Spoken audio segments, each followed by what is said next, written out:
Bismillahirrahmanirrahim. Alhamdulillahilladzi hadana lihada wa ma kunna linahtadiya laula an hadanallah. Laqad ja'at rusulu rabbina bil haqq wa nudu an tilkumul jannah.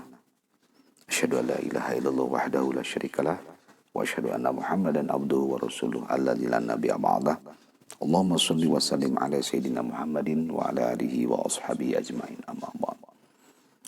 Pada kesempatan ini akan saya bacakan kembali terjemah tafsir Ibnu Katsir, yaitu surat Al-A'la ayat 1 sampai ayat 13. Al-A'la adalah surat ke-87. Perintah bertasbih dan bagaimana lafaz tasbih tersebut. Imam Ahmad meriwayatkan dari Ibnu Abbas radhiyallahu taala an bahwa apabila Rasulullah sallallahu alaihi wasallam membaca ayat Sabbihisma rabbikal a'la, sucikanlah nama Rabbmu yang maha tinggi, beliau mengucapkan Subhana rabbiyal a'la, maha suci Rabbku yang maha tinggi. Ibnu Jarir meriwayatkan dari Abu Ishaq Al-Hamdani bahwa apabila Ibnu Abbas radhiyallahu taala an membaca ayat sucikanlah nama Rabbmu yang maha tinggi, ia mengucapkan Subhana rabbiyal a'la, maha suci Rabbku yang maha tinggi. Dan apabila ia membaca ayat La uqsimu biyaumil qiyamah, aku bersumpah dengan hari kiamat, Quran surat Al-Qiyamah ayat 1, hingga ia membaca ayat terakhir surat Al-Qiyamah, Alaysa dzalika biqadirin ala ayyuhyal mauta, bukankah Allah yang berbuat demikian berkuasa pula menghidupkan orang mati. Quran surat Al-Qiyamah ayat 40, ia berkata Subhanaka wa bala, maha suci engkau dan engkau benar-benar berkuasa. Tentang ayat maha suci Rabbmu yang maha tinggi, Qatadah berkata, telah diriwayatkan kepada kami bahwa apabila Nabi Shallallahu alaihi wasallam membacanya, lalu beliau mengucapkan Subhana rabbiyal a'la. Selanjutnya, penciptaan, takdir, dan penumbuhan tumbuh-tumbuhan. Allah Subhanahu wa taala berfirman, Alladzi khalaqa fasawa. Alladzi khalaqa fasawa. Yang menciptakan dan menyempurnakan ciptaannya. Yakni menciptakan makhluk dan menyempurnakan semua makhluk dengan sebaik-baiknya ciptaan. Selanjutnya mengenai firman Allah, Walladzi qaddara fahada, dan yang menentukan kadar masing-masing dan memberi petunjuk. Mujahid berkata, yakni Allah Subhanahu wa taala menunjukkan manusia ke jalan kebahagiaan dari kesengsaraan, serta menunjukkan hewan ke tempat pengembalaan yang subur.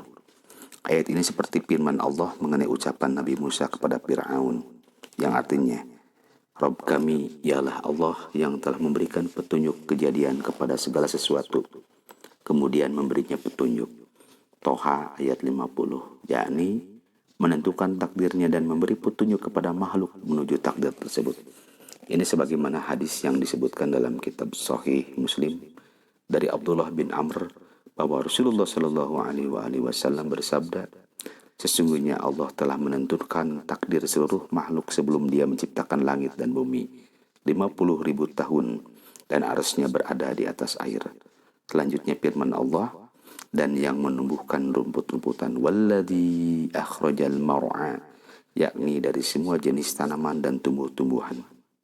Faja'alahu ghutsa'an ahwa, lalu dijadikannya rumput-rumput itu kering kehitam-hitaman.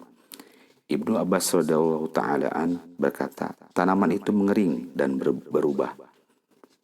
Mujahid, Qatadah, dan Ibnu Zaid juga menafsirkannya demikian. Nabi Shallallahu alaihi wasallam tidak melupakan wahyu. Allah Subhanahu wa taala berfirman, Sanuqri'uka, kami akan membacakan Al-Quran kepadamu, yakni wahai Muhammad, fala tansa, maka kamu tidak akan lupa. Dan inilah pemberitahuan dari Allah Subhanahu wa taala dan janji darinya untuk beliau bahwa Allah akan membacakan kepadanya dengan bacaan yang tidak akan membuat beliau lupa. Illa masya Allah, kecuali kalau Allah menghendaki. Qatadah menafsirkan Rasulullah Shallallahu alaihi wasallam tidak akan melupakan sesuatu kecuali jika Allah menghendakinya. Ada pendapat yang mengatakan maksud dari firman Allah, maka kamu tidak akan lupa, adalah tuntutan agar beliau Shallallahu Alaihi Wasallam tidak melupakannya. Sedangkan makna pengecualian atas hal itu ialah berkaitan dengan ayat yang dinasah atau dihapus oleh Allah Subhanahu Wa Taala, yakni engkau jangan melupakan apa yang kami bacakan kepadamu, kecuali jika Allah menghendaki mengangkatnya, menasahkannya, maka tidak mengapa engkau membiarkannya. Selanjutnya firman Allah Subhanahu wa taala, "Innahu ya'lamul jahra wa ma yakhfa." Dia mengetahui yang terang dan yang tersembunyi. yakni Allah mengetahui ucapan dan perbuatan yang ditampakkan oleh para hamba-Nya dan yang disembunyikan oleh mereka. Tidak ada sesuatu pun yang tersembunyi darinya. Firman Allah selanjutnya, "Wa nuyassirukal yusra." Dan kami akan memberi kamu taufik kepada jalan yang mudah. Yakni kami akan memudahkan kamu berbuat baik dan berbicara dengan kata-kata yang baik, dan kami akan mengajarkan kepadamu syariat yang mudah, toleran, lurus, adil, tidak bengkok, tidak memberatkan dan tidak menyulitkan. Perintah memberikan peringatan. Allah Subhanahu wa taala berfirman, "Fadzakir inna fa'ati dzikra." Oleh sebab itu berikanlah peringatan, karena peringatan itu bermanfaat. Yakni berikanlah peringatan sekiranya peringatan itu bermanfaat. Dari sinilah adab dalam menyebarkan ilmu diambil, hingga seseorang tidak akan mengajarkan ilmunya kepada orang yang tidak tepat. Ini sebagaimana ucapan Amirul Mukminin Ali karramallahu wajhah, "Engkau tidak sepantasnya mengajarkan sesuatu kepada suatu kaum di luar kemampuan akal mereka. Jika hal itu engkau lakukan, maka akan menjadi fitnah bagi sebagian di antara mereka." Dan Ali karramallahu wajhah pun berkata, "Ajarkanlah ilmu kepada manusia sesuai dengan kemampuan akal mereka. Apakah kalian ingin Allah dan Rasul-Nya didustakan?" Selanjutnya firman Allah Subhanahu wa taala, "Sayadzakkaru may yakhsha." Orang-orang yang takut kepada Allah akan mendapat pelajaran. Orang yang hatinya takut kepada Allah dan ia meyakini bahwa ia akan bertemu dengannya akan dapat mengambil pelajaran dari apa yang kamu sampaikan, wahai Muhammad. Sebaliknya, wa yatajannabuhal asqa alladhi yaslan naral kubra thumma la yamutu fiha wa la yahya. Orang-orang celaka kafir akan menjauhinya, yaitu orang-orang yang akan memasuki api yang besar atau neraka. Kemudian dia tidak mati di dalamnya dan tidak pula dia hidup. Di neraka ia tidak mati sehingga ia tidak bisa beristirahat dengan tenang. Ia pun tidak hidup dengan hidup yang bermanfaat baginya. Sebaliknya ia hidup sengsara, merasakan azab yang sangat pedih dengan berbagai macam siksaan. Na'udzubillahi min dzalik. Imam Ahmad meriwayatkan dari Abu Sa'id, ia mengatakan bahwa Rasulullah Shallallahu Alaihi Wasallam bersabda, "Adapun penghuni neraka di mana mereka adalah penghuninya sejati, maka mereka tidak pernah mati dan tidak pula hidup. Adapun orang-orang yang hendak diberi rahmat oleh Allah, maka Allah mematikan mereka di neraka. Lalu para pemberi syafaat mulai memberi syafaat hingga seseorang dari para pemberi syafaat itu mengentaskan beberapa orang dari neraka. Lalu Allah Subhanahu wa taala menumbuhkan mereka, atau Nabi bersabda, lalu mereka tumbuh di sungai Al-Haya, atau beliau bersabda Al-Haya, atau beliau bersabda Al-Hayawan. Semuanya berarti sama, yakni kehidupan. Atau beliau bersabda di sungai surga, maka mereka tumbuh seperti tumbuhnya biji di dalam arus sungai yang mengalir. Abu Sa'id mengatakan bahwa Nabi Shallallahu Alaihi Wasallam bersabda, "Pernahkah kalian melihat pohon menjadi hijau, warna daunnya, kemudian berwarna kuning, kemudian berubah kembali menjadi hijau?" Abu Sa'id berkata, sebagian sahabat berkata, seakan-akan Nabi Shallallahu Alaihi Wasallam berada di pedalaman. Ahmad juga meriwayatkan dari Abu Sa'id Al-Khudri, ia mengatakan bahwa Rasulullah Shallallahu Alaihi Wasallam bersabda, "Adapun penghuni neraka di mana mereka adalah penghuni sejatinya, maka mereka tidak pernah mati di dalamnya dan tidak pula hidup. Akan tetapi ada suatu golongan manusia, atau sebagaimana sabda beliau, yang dijilat oleh api neraka karena dosa-dosa mereka, karena kesalahan mereka. Maka Allah mematikan mereka beberapa waktu sampai ketika mereka menjadi arang, pintu syafaat terbuka. Lalu mereka dikeluarkan dari neraka, kelompok demi kelompok. Lalu mereka disebar di sungai-sungai surga. Lalu dikatakan, 'Hai penghuni surga, tuangkan air kehidupan kepada mereka.' maka mereka tumbuh seperti tumbuhnya biji yang berada di dalam arus sungai yang mengalir. Subhanallah. Abu Sa'id berkata, lalu ada seseorang berkata ketika itu, seakan-akan Nabi Shallallahu Alaihi Wasallam berada di pedalaman. Hadis ini juga diriwayatkan oleh Muslim. Selanjutnya Al-A'la ayat 14 sampai 19. Sesungguhnya beruntunglah orang yang membersihkan diri dengan beriman dan dia ingat nama Rabb-Nya, lalu dia sholat. Tetapi kamu orang-orang kafir memilih kehidupan duniawi, sedang kehidupan akhirat adalah lebih baik dan lebih kekal. Sesungguhnya ini benar-benar terdapat dalam kitab-kitab yang dahulu, yaitu kitab Ibrahim dan Musa. Penjelasan tentang orang yang beruntung, Allah Subhanahu wa taala berfirman, qad aflaha man tazakka, sesungguhnya beruntunglah orang yang membersihkan diri dengan beriman, yakni membersihkan dirinya dari akhlak yang tercela dan mengamalkan ajaran yang diturunkan oleh Allah dan oleh Allah kepada Rasul-Nya. Wa dzakara isma rabbih fashalla, dan dia ingat nama Rabb-Nya lalu dia salat, yakni mendirikan salat tepat pada waktunya untuk mencari keridhaan Allah Subhanahu wa taala semata dan sebagai ketaatan atas perintah Allah serta melaksanakan syariat Allah. Kami meriwayatkan dari Amirul Mukminin Umar bin Abdul Aziz bahwa ia pernah memerintahkan kaum muslimin agar mengeluarkan zakat dan dia membaca ayat qad aflaha man tazakka wa dzakara isma rabbih fashalla, sesungguhnya beruntunglah orang yang membersihkan diri dengan beriman dan dia ingat nama Rabb-Nya lalu dia salat. Abdul Ahwas berkata, apabila ada seorang meminta-minta datang kepada kalian sedangkan kalian hendak melaksanakan salat, maka tunaikanlah zakat terlebih dahulu sebelum kalian melaksanakan salat. Karena Allah berfirman, sesungguhnya beruntunglah orang yang membersihkan diri dengan beriman dan dia ingat nama Rabb-Nya lalu dia salat.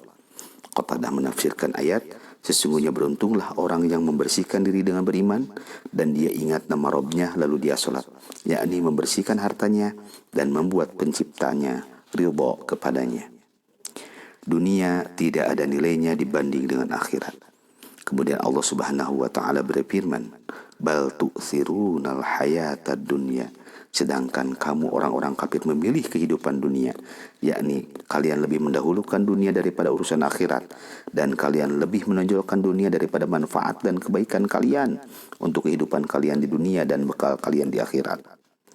Wal akhiratu khairu wa abqa, padahal kehidupan akhirat itu lebih baik dan lebih kekal, yakni ganjaran Allah di alam akhirat lebih baik daripada dunia dan lebih kekal, karena dunia hanyalah alam yang hina dan pasti musnah, sedangkan akhirat itu alam yang mulia dan jelas kekal.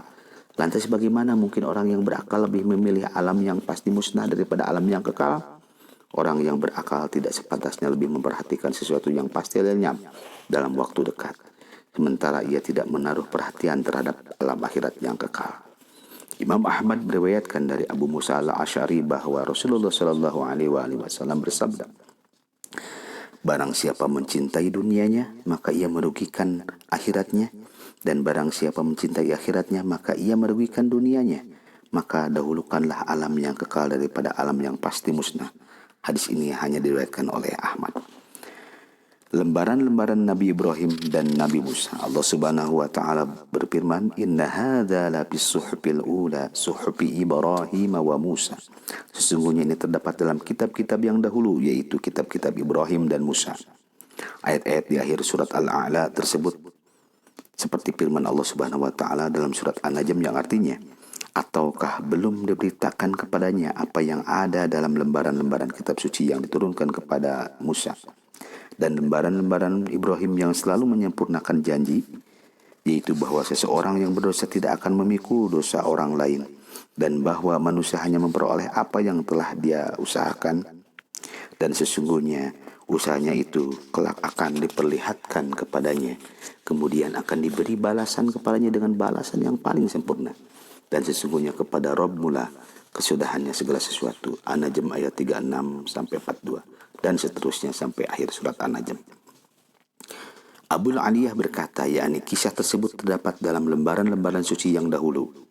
Ibnu Jarir memilih pendapat yang mengatakan bahwa maksud dari inna hadza, sesungguhnya ini adalah isyarat kepada firman Allah, qad aflaha man tazakka wa dzakara isma rabbih fashalla, Sungguh beruntung orang yang mensucikan diri dengan beriman dan mengingat nama Rabbnya lalu dia sholat, sedangkan kamu orang-orang kafir memilih kehidupan dunia, padahal kehidupan akhirat itu lebih baik dan lebih kekal. Kemudian Allah Subhanahu wa taala berfirman, "Inna hadza, sesungguhnya ini," yakni kandungan pernyataan dalam ayat-ayat sebelumnya, "lafi suhufil ula, suhufi Ibrahim wa Musa," terdapat dalam kitab-kitab yang dahulu, yaitu kitab-kitab Ibrahim dan Musa. Pendapat yang dipilih oleh Ibnu Jarir tersebut merupakan pendapat yang kuat dan bagus. Pendapat senada diriwayatkan dari Qatadah dan Ibnu Zaid. Wallahu alam. Demikianlah akhir tafsir surat Al-A'la. Hanya milik Allah segala puji dan anugerah, dan hanya kepadanya meminta pertolongan dan